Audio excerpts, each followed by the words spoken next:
Hi guys, Jai Jinendra, this is me Samaisar Jain. Well, today's topic is misconceptions about the five Mahavratas of Jainism. Okay? Or in other words, you can even say applying the concept of Anekantavada. Now, okay, what is Anekantavada? Anekantavada means practicing complete open mindedness. Okay? Practicing complete open mindedness. That is called Anekantavada. So in today's video, I'm going to discuss with you what are the misconceptions about the five Jain Mahavratas, or in other words, how to apply the concept of Anekantavada to to each of the Jain Mahavrata. Okay, so starting with Ahimsa, I've even told you in many other videos. Okay, and one more thing, guys, as you all know, before going into each Mahavrata, I'll just quickly tell you all the five Mahavratas. The five Mahavratas of Jainism are Ahimsa, Satya, Asteya, Aparigraha, and Brahmacharya. Okay, these are the five Mahavratas. And now I'm going to apply the concept of Anekantavada to each of the each of the Jain Mahavrata, and at the same time I'm also going to clarify the misconception in people's mind about these five Mahavratas using the concept of Anekantavada. Okay, so now let's begin. The first thing, see, when we talk about Ahimsa, see, no truth is ultimate. Okay, see, every truth at some point or the other, it will be truth will be relative. Okay, I mean, of course, most of us, we happen to talk about absolute truth, ultimate truth, but the fact of the matter is, every truth is not no truth is just in one direction. At some point or the other, even the biggest of the biggest truth will take a relative turn. So let's say what is true today may not necessarily be true tomorrow, and what is true tomorrow may not necessarily be true a day after tomorrow. So this is the fact of life, this is the fact of the matter, and this is how, this is why the concept of Anekantavada is very important in Jainism, and especially for all the Jains. Okay, now coming back to the topic, as I was focusing on Ahimsa. See, when we discuss Ahimsa, let me remind you that, as I told you, even in many of my previous videos, I've mentioned to you. See, Ahimsa means like being peaceful. That's fine, but we have to be peaceful, only whenever it is necessary. Okay, see, in speaking generally, all of us want peace. Nobody likes war, nobody likes violence. All of us want peace and harmony. But in order to maintain the peace and harmony within us, and even in our country and for our family, many a times we have to defend our family, and we have to defend our country using violence. So in Jainism, when we say Ahimsa, what we are trying to tell is, we from our end, we should not start a fight, or we should not start a war from our end. Okay, no matter what other people say to us, no matter what other people talk about us. But when we say Ahimsa, basically what it means, we must do as much as we can to help others, and whenever we talk, we should be polite to everyone, we should be kind with everyone. And the main concept of Ahimsa is that we should never start a fight or a war from our end. Okay, but when it comes to our self defense, and especially when it comes to the defense of our nation, at many a times we have to use violence, and violence in defense is called as Virodha Hinsa in Jainism, and this Hinsa is not prohibited for the Jain Shravaks. For a Jain Sadhu or for a Jain Sadhvi, even in defense, like they don't use violence, because they have taken diksha, and they are like completely on the spiritual path. For a Jain sadhu and for a Jain sadhvi, even if they encounter bad people, they will just they will just think in their mind that, okay, this is happening due to their previous birth's karma. And they will just uh, basically the Jain sadhus and the Jain sadhvis, they will just endure whatever happens to them, leaving everything as the result of their previous birth's karma. Okay, so this is only the concept of ultimate ahimsa only applies for Jain sadhus and Jain sadhvis, but not for Jain shravaks. For a Jain shravak, he or she cannot start a fight or a war from his end, from his or her end. But when it comes to defense, every Jain shravak has to use violence for defense and even for helping other people. That's why you see there are so many Jains who are serving in the Indian Army, in the Indian Navy, and even in the Indian Air Force. So what I'm trying to tell you is, Jains are not forbidden from fighting in self-defense. So the main concept of ahimsa is that we should not start war from our end. But just because we have to practice ahimsa, it does not mean that during times of self-defense we just keep quiet and we just allow injustice to happen. No, this is not the concept of ahimsa. Ahimsa simply means never start a war from your end. Okay, I hope I've cleared this to you. Now coming to the next point, Satya. After ahimsa, the next point is Satya, being truthful. And here one more thing is important. Even when we be truthful, we have to be very careful when and where we should be truthful. Because sometimes being truthful at wrong times can give us very bad results. Let's say, for example, there is a small child walking on the road, and let's say that child's parents are they are at home, and this child is playing this child is playing in the playground. Okay, not a very small child, but you can say second or third standard. Okay, I'm just giving an example. Okay, this is not a this incident has not happened, but I'm just giving you an example. So let's say if some stranger approaches that child, offering him a chocolate, or ice cream, or some candy, and says, hey, hey, look, my dear, your parents have sent me to come and get you, come take this candy and come with me. At that time let's say, we see that little boy, he has got lot of common sense. He knows that this stranger is trying to kidnap him. So at that point of time, do you think that that child should be truthful and say that say that his parents are and say that his parents are at home? No, because if that stranger finds out that the child's parents are not anywhere close to him, then that stranger, we don't know what are his intentions. He may he may end up kidnapping that boy. So in situations like this, the best thing that child can do is, he can say, no sir, I'm sorry, but my parents are just sitting my parents are just sitting right here in the park itself. And that boy, he should quickly run away, and he should approach the park's security, or or that park's watchman, and he should tell what happened. So my point is, at that point of time, if that child tells the truth, it can be harmful for the child.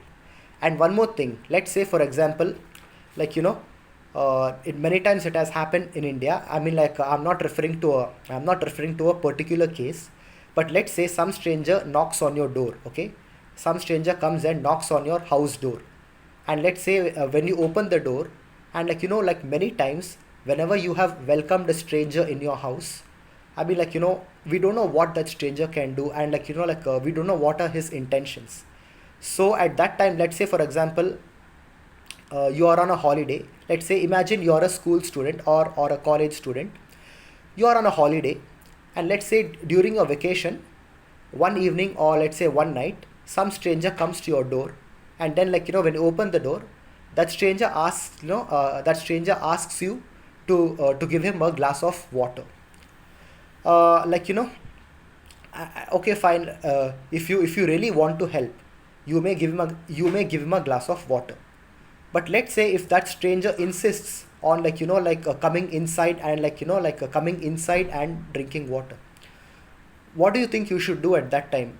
I mean, like, okay, you may be free at that time, but in order to take care of yourself, in order to be safe from that stranger, you have to, come up with something such as, like, oh, no, no, sorry, because, like, right now, uh, my parents my parents are, like, involved in some serious office work, so therefore I cannot let you in, sorry, we are very busy. See, at that time actually you're free, but just to take care of yourself, sometimes you may just have to tell the stranger, I'm sorry, I'm like extremely busy right now, and, like, I really don't comfortable inviting anyone else inside my house. So by saying this, what I'm trying to tell you is, you have to say whatever possible, just to make that stranger go away from your house. Because, like, see, end of the day, you have to take care of yourself. See, your safety is important. Okay, just because, like, you have to be truthful doesn't mean that, everywhere and in, like, every situation, you keep telling the truth. No, certain times, if you have to lie, you should lie when it comes to your life and death situation, and, like, when it comes to your safety. But yes, when we talk about satya, there are certain areas where we should always be truthful. That is, the first thing is, you should always be truthful with a doctor. Whenever you visit a doctor, make sure you tell the truth about your health to the doctor completely. Because, see, if you lie about your health to the doctor, how can the doctor give you the required treatment, or the required medicine? If or whenever a doctor has to treat you for some illness, that doctor should know the truth from you, what exactly is going on in your body. So when you visit a doctor, always tell the truth to the doctor, never lie to a doctor.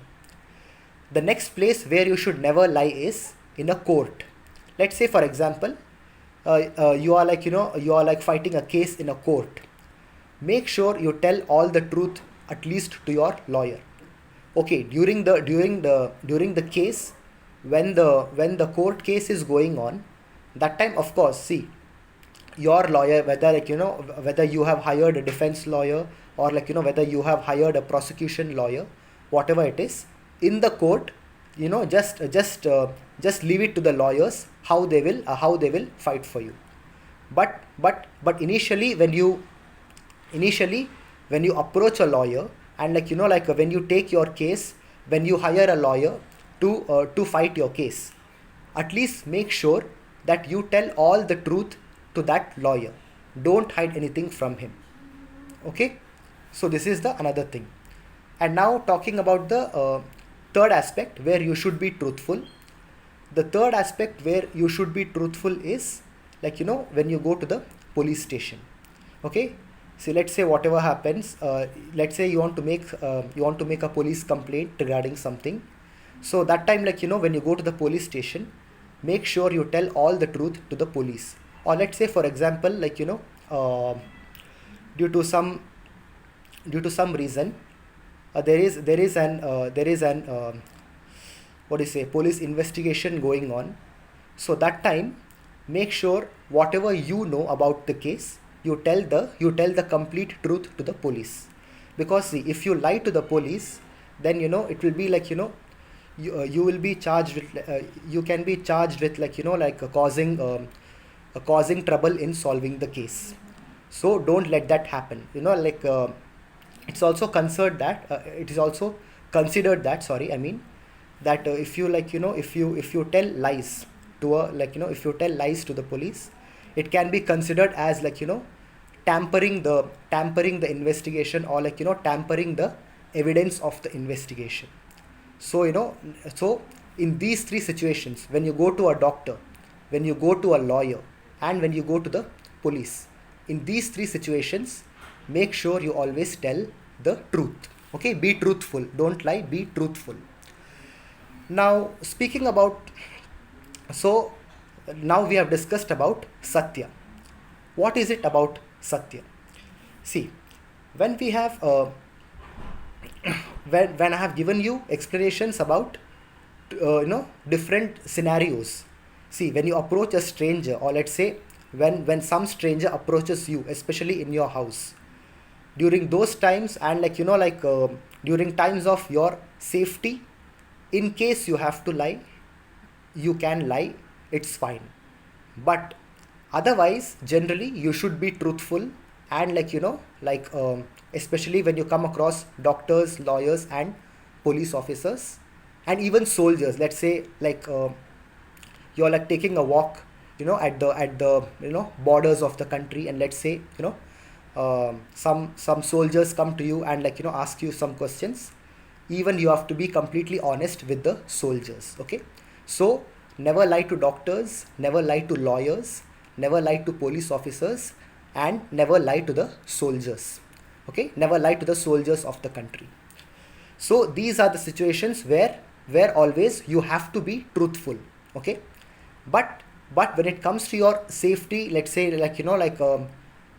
whenever some stranger approaches you, that time, if you have to take care of yourself, and in those situations, if you need to lie, it's okay if you lie, because your safety is important. Okay, so that is what I'm saying. So when we talk about the term satya, it means you should be generally truthful, and in our daily lives, we should be truthful.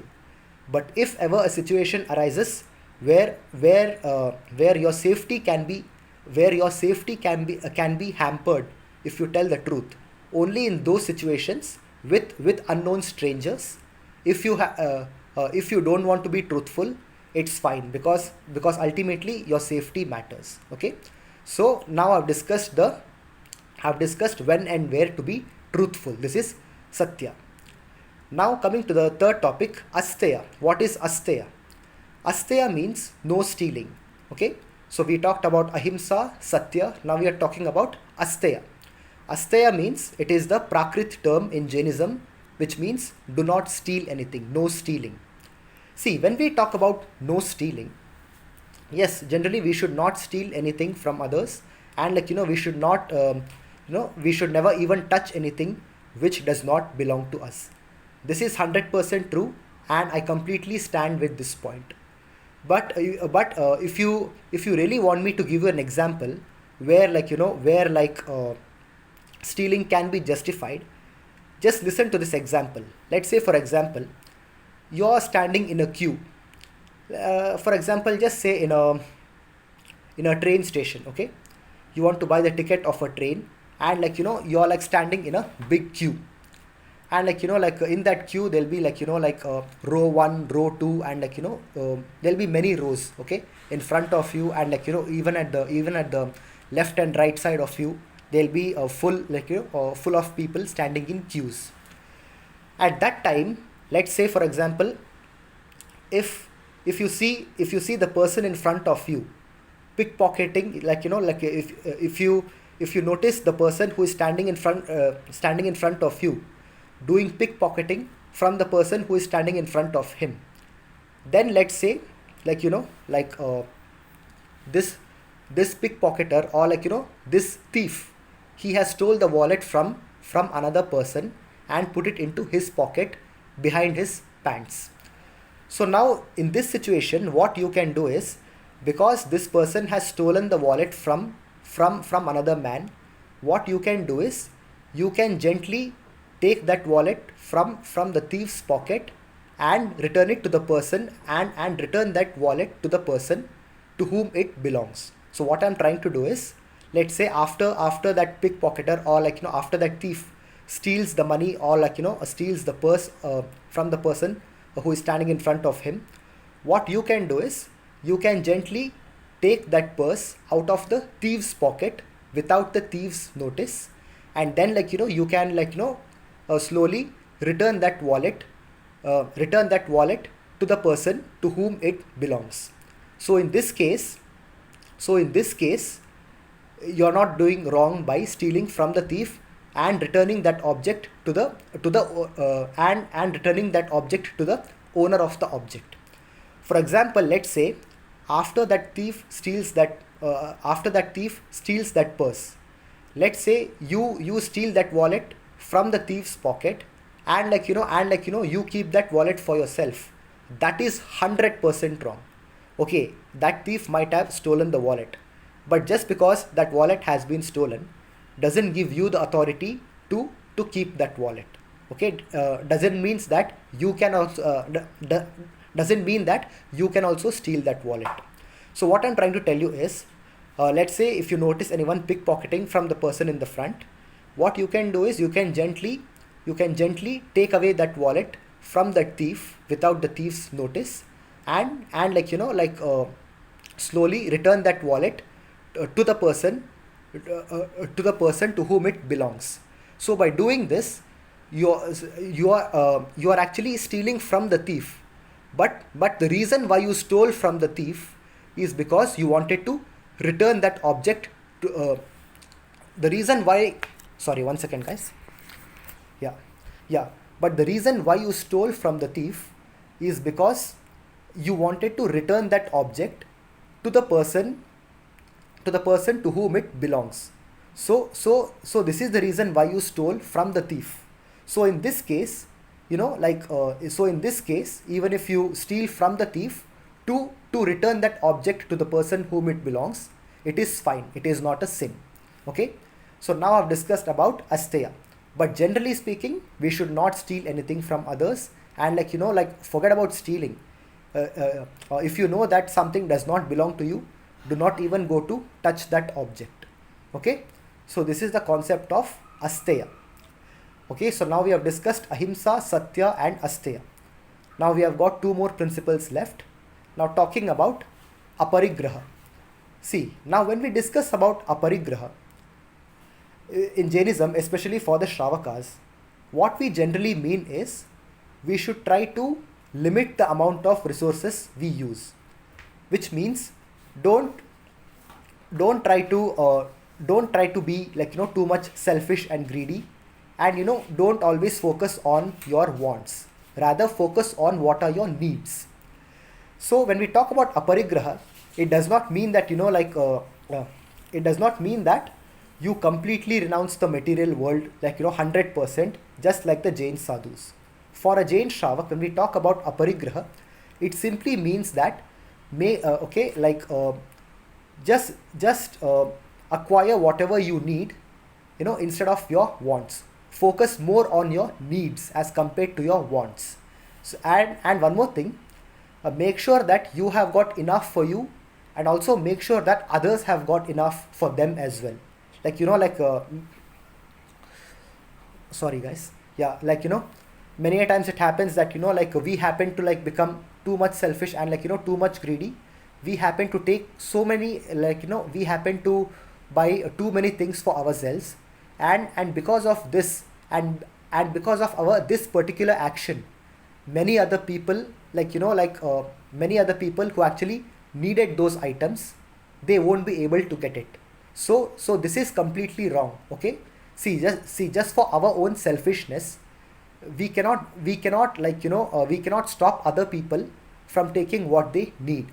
So the concept of aparigraha, okay, when we apply the concept of aparigraha for the Jain Shravakas and for the Jain Shravikas, it simply means that we should make sure that we have got enough for ourselves, and also we should make sure that others are getting enough for themselves.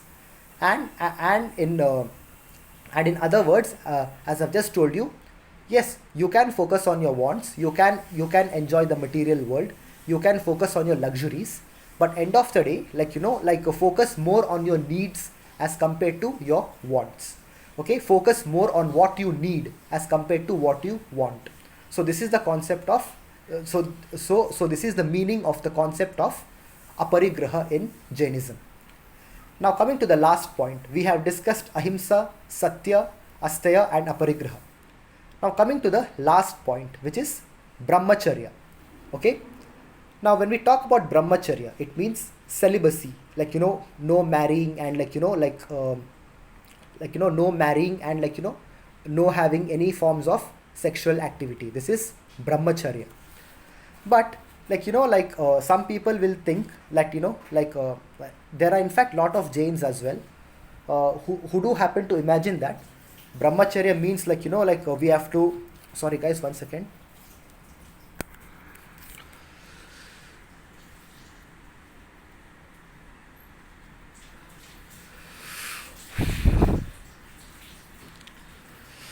Yeah, just fixing my hair. Okay, so guys, okay, now coming to the topic of brahmacharya. See, brahmacharya generally means we should never fall prey for our lust. Okay, we should never fall prey, prey, we should never fall prey for our lust.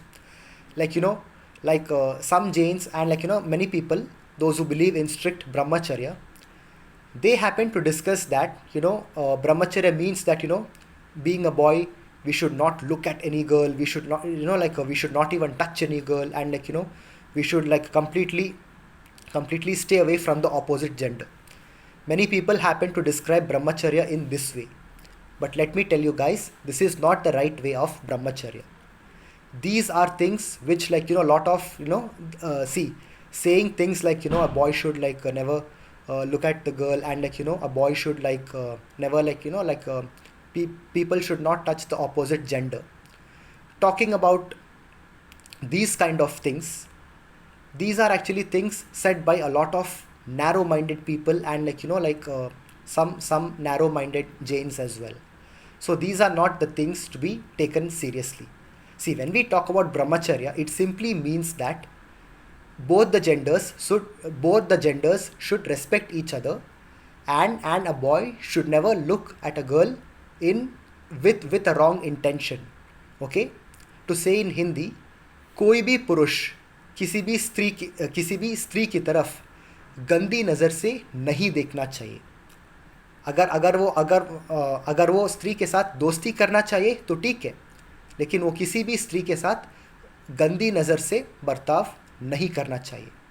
Okay, it simply means that do not look at the opposite gender in the wrong way. And even when the genders touch each other, it should not be in the wrong way, and and there should not be any evil intention behind it.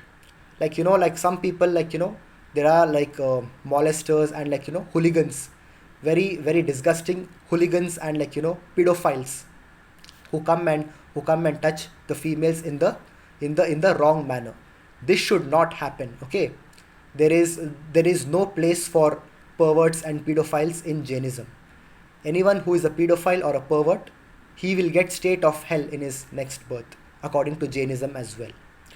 So what I'm trying to tell you is, when we talk about brahmacharya, and especially when we talk about brahmacharya for men, okay, for boys, for guys, it simply means make sure you respect the opposite gender, and make sure you do not look or touch the opposite gender with an evil intention.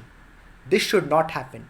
If you, let's say, if you want to friendly go and shake hands with a girl, let's say a boy and girl who are friends, they can friendly come and they can shake hands with each other, they can they can give a hug to each other. All this is fine. See, when you say that follow strict brahmacharya, it does not mean that a boy can never touch a girl. Yes, the boy should not touch the girl with an evil intention. See, as long as you don't have any evil intention, it is okay to interact and it is okay to interact and make friends with both the genders. So what I'm trying to tell you is, see, even in my workplace, whenever I have got lot of friends, both boys and both boys and girls, men and ladies. So what I'm trying to tell you is, even in my workplace, especially whenever I go to work with my team. I mean, in the morning, whenever we meet, our main greeting is shaking hands and giving a hug to each other. See, I shake hands with all my friends. Okay, I shake hands and give a hug to all my friends, be it boys, be it girls. Okay, be it male or a female. I shake hands and give hug to all my friends, both male and females. Okay, but when I give a when I shake their hands and when I give them when I give them hug, there is no evil intention in my mind. Okay, it is just a friendly hug. See, you have to be sure about be sure about a good touch and a bad touch. And one more thing, guys, if you have noticed, I had made this video about your mindset, your aura, and and your vibes. If you have an evil intention, your vibes and your aura will your vibes your vibrations and your aura will let the people around you know what are your true intentions. But if you have got no evil intentions at all, then there is nothing wrong in making friends with the opposite gender and sitting together and talking together. A lot of people in our country, not only Jains, I mean, people from all faiths, many times they will say that why some random girl and boy should a random why should a random guy sit and talk to a random girl. Okay, if that boy is if that boy is troubling the girl, then that should not happen. That boy has to be stopped from doing it. But let's say if that boy and that girl are just friends with each other. Okay, they are like friends, and though they are friends, they are brothers and sisters, and they are walking together, or just talking to each other, or or sitting together in a park. There is nothing wrong in that. So people who say that why should a girl hang out with many people they say, why should a girl hang out with a random guy at night in the park and all. See, all these statements are all these statements are said by people who are completely narrow minded and who have not evolved from the past. See, this is the 21st century. Okay, this is the 21st century. This is the age of reason. This is the age of science and technology, and this is the age of this is the most modern age where we completely treat both the genders with full equality. There is no difference between men and women. Okay, no gender is superior to the other. In fact, being a man myself, I will say in some situations women are superior to men, but generally speaking both the genders are equal. So say those people who say that those people who say that, whether they're religious or not, okay, even if they are religious people, or religious gurus, or religious leaders, let me tell you, if they ever say that a random guy and girl should not be with each other, should not talk to each other and all, let me tell you, these are simply those people who have not evolved from the past. These are very, very narrow minded people, and such narrow mindset should go away from everyone's mind. Okay, such narrow mindset should not be there in anyone's mind. Okay, having such narrow mindset will having these kind of narrow minded thinking can stop you, not can having these narrow minded thinking will stop you from progressing in your life. So let me remind you guys, see, so in this video what I have done is I have actually applied the concept of Anekantavada to all the 5 Mahavratas of Jainism. Okay, I have applied Anekantavada to the concept of Ahimsa, to the concept of Satya, to the concept of Asteya, to the concept of Aparigraha, and last but not the least, even to the concept of Brahmacharya. So even when talking about Brahmacharya, okay, I'm just telling you one final time, any man who is a true Brahmacharya, okay, I'm not talking about spiritual Brahmacharya, I'm talking about, common Jain Shravaka who is not yet married, okay, any boy who is single, okay, he is considered a Brahmacharya, and that boy, he may get married in the future, but until he is married, if he is a true Brahmacharya, it simply means that he has to respect every woman. Even after he is married, he has to respect all the women. After he is married, he should not cheat on his wife. Okay. One more thing, guys. When you talk about Brahmacharya, it also means that, let's say, if a boy and a girl are married, they should never cheat on each other. They should both be loyal to each other. Okay. This also comes under Brahmacharya. So, end of the day, see, if you're a boy who is not married, and if you're practicing Brahmacharya if you're practicing Brahmacharya in a materialistic way, it just means that, don't disrespect the opposite gender, don't disrespect women, always respect women, and even when you shake hands, and whenever you give hug to your friends, be it a man or a woman, make sure that you don't have any evil intentions behind that. Okay, I'll just tell you one last time in Hindi. जब भी कोई पुरुष एक स्त्री को छूते हैं, उसके पीछे उस पुरुष के मन में गंदी नज़रें या फिर गंदे इरादा नहीं होना चाहिए. अगर सिर्फ दोस्ती के लिए एक पुरुष और स्त्री एक दूसरे के साथ हाथ मिलाते हैं, यानी कि शेक हैंड्स करते हैं, या फिर एक दूसरे के साथ गले भी मिलते हैं, वो बिल्कुल ठीक है, अगर उन दोनों में कोई भी बुरे इरादा नहीं है. और जो लोग ये सोचते हैं कि मतलब कोई भी पुरुष को स्त्री को छूना ही नहीं चाहिए, चाहे दोस्ती के लिए भी, तो मैं सिर्फ आपको ये कहूँगा कि आपको आपका माइंड को ओपन रखना चाहिए. आपको इस तरह पुराने बातों और मतलब ये जो नैरो माइंडेड थिंकिंग से आपको मुक्त होना पड़ेगा. You cannot have these narrow minded thinking from now on. This has to change. Okay, so applying the concept of Anekantavada to the concept of Brahmacharya, it simply means every boy and girl should respect each other and not have any evil intentions whenever they look or touch each other. This is the only meaning of Brahmacharya. Okay, so end of the day, see, today it's a modern world, and we have to evolve with the modern culture. We have to become more open-minded as time passes by. So what I'm trying to tell you is, see, there is nothing wrong for a boy and a girl to shake hands with each other. There is nothing wrong for a boy and a girl to give a hug to each other. See, boys and girls, you can shake hands, you can give a hug to each other, you can party with each other, you can go out for lunch, dinner and breakfast with each other. All that is fine. But make sure you don't have any evil intentions when you do these activities. This is all what I'm trying to tell you. And this is the actual meaning of Brahmacharya for the Jain Shravaks and for the Jain Shravikas.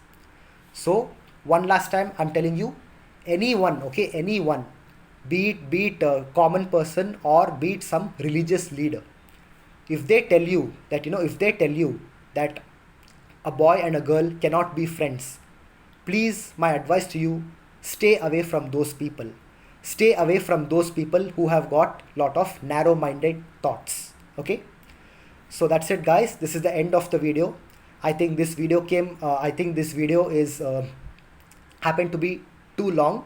But anyway, please, please watch this video completely and leave your thoughts and opinions in the comment section below. And I will catch you up soon with the next video. So that's it, guys. This is the end of today's video, and you know, tomorrow is actually something special.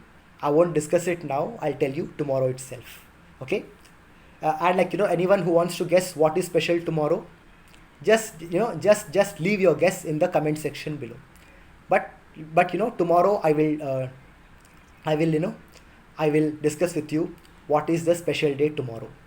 So that's it, guys. This is the end of the video, and I need to go to bed now. So I'll see you soon, and take care.